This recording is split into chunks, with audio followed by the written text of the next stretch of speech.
the Indian Super League, there was a headline that really caught my eye when it came to this league.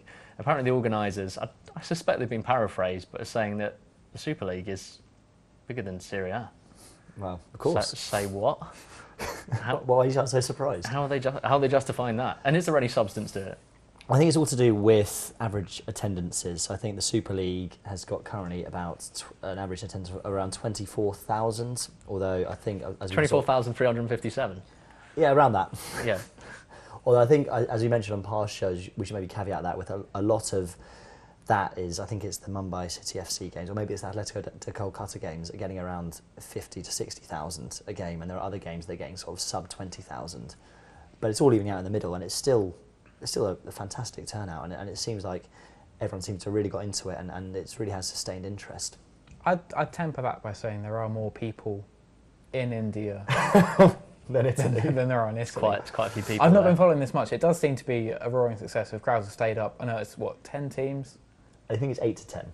Yeah. So it's obviously quite a short format round robin league. But yeah, the interest still the same there. I know it's all ending.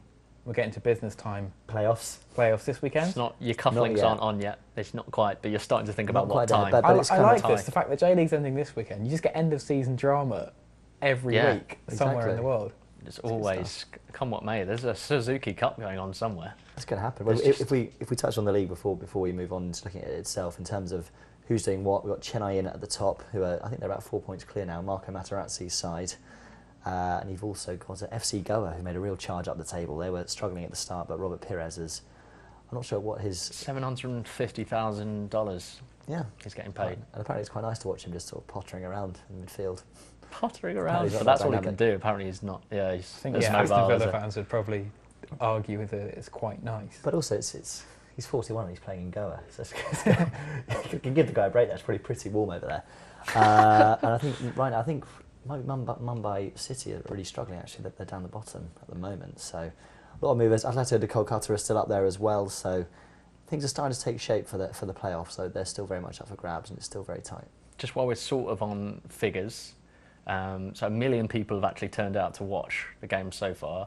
56 million people watched the opening weekend on the telly box, and that compares to about 120 million on the Indian Premier League cricket. Premier League, the cricket, yeah, IPL. So that looks fairly impressive. And what's most notable, I think Paddy touched upon it there, is the actual figures didn't plummet straight away.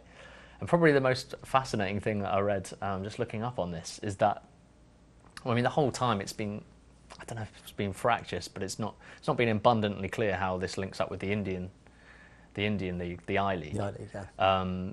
But there's been kind of a couple of sort of informal statements coming out that the I League are going to look to link up with the Super League and actually bond together as a proper league in a couple of years' time, and that would make a lot of sense, especially for the I League, because that's one of the fundamental successes so far. Along with the numbers, they're getting a lot of sponsorship, and I guess those go hand in hand. As soon as you can prove that there's tens of millions of pounds watching something, all of a sudden you get the sponsorship coming in, you get the money coming in, and you get better players get paid better, they play to a better standard. So presumably, just looking at it, is that merger a good thing? Possibly. I think you touched on it, yeah, that they're saying it could be about 5 years down the line. As you mentioned it there, a lot of it is to do with sponsors and money. I mean, I think in terms of viewing figures, they're sustaining now about 11 million people watching it, which, you know, out of a country of 1 billion isn't huge, but it's still absolutely astronomical compared to what any sort of football viewing figures in the country in the past and compared to what the I-League did get. So it'll be very interesting to see once the Super League does finish, if that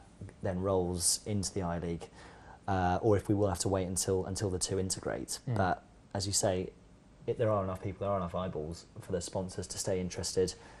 You know, maybe some of the foreign players have been a big success, some haven't been such a success, and Freddie Ljungberg's been injured for most of it. But if they can get a bit of momentum and, you say, get some better players in, there has been some criticism that the standard isn't that high in terms of it's lower than you'd expect in European leagues. But also, you know, this is just its first outing. It's still working itself out, and if it can get a bit more of a reputation and people can see that this league is getting, you know, 10, 11 million people watching it, which is, you know, more than you get, you know, watching football in the UK. I know, as we touched on populations, it's very different, but there's a lot of people watching it. There's a captive audience. There are people going to the games. The games are every night at 7 p.m. So it's been worked out quite well that everyone can go after work and watch the games. And if it can keep the momentum, it'd be very interesting to see in the future, you know, what sort of the ISL year 2, year 3, year 4 is like, and then when it eventually does merge with the I-League, if you can have a full season, you know, a 10-month season that sustains interest. But yeah, that's the thing entirely. Obviously, the ISL has clearly been very heavily and rightly, you'd say, based on IPL cricket. Yeah. Where it is razzmatazz. This razzmatazz and this short 10 weeks bonanza where it all happens, and obviously all the other parts, the big names, the celebrity owners. I know a lot of big Indian cricketers are kind of patrons and owners of clubs. But yeah, as you say, it's then pushing it and building it and pushing it into a proper long format.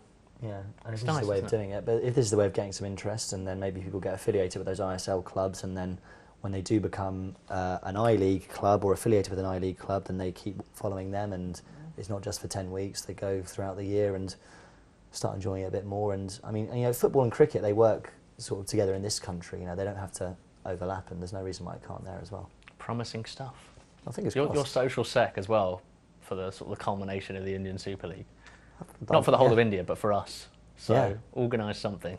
I'll make it Pretty happen. excited. Pretty excited about it.